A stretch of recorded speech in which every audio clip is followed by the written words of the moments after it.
Today in our house call, we were talking about something called epigenetics. Dr. Thomas Loughran is the director of UVA Cancer Center. He's here to talk about how our genes can point to health problems down the road. Maybe it sounds self-explanatory, but go ahead. Tell us a little bit about the study of this. Sure, it's actually very complicated. I'm sure everyone's familiar with the genomics, which is the genetics of cancer. Epigenomics is how the genes are actually regulated.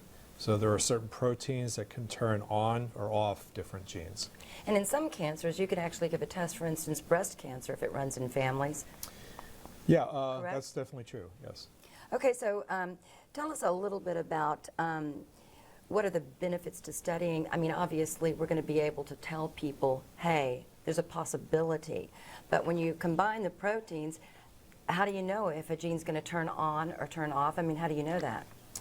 That's a study of intense investigation right now to try to figure that out, mainly because there's new medicines coming available that can do that. And that's one of the reasons our study was highly cited recently. Well, tell me a little bit about that study.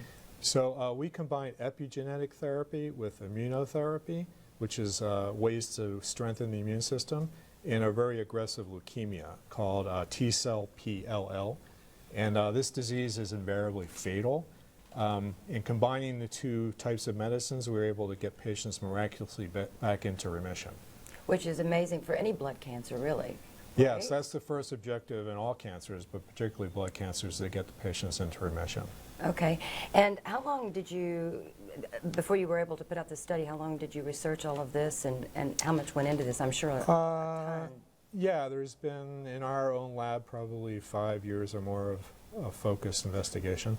The one advantage of this is that we didn't really develop new drugs. We actually combined drugs that are already available, so we didn't have to go through the entire drug discovery process. All right. Which can take decades. Yes, yeah, a lot of people want to go on those trials immediately for new drugs. Yeah, exactly. Doctor, thank you so much for coming thanks out. so much for really inviting do me. appreciate it.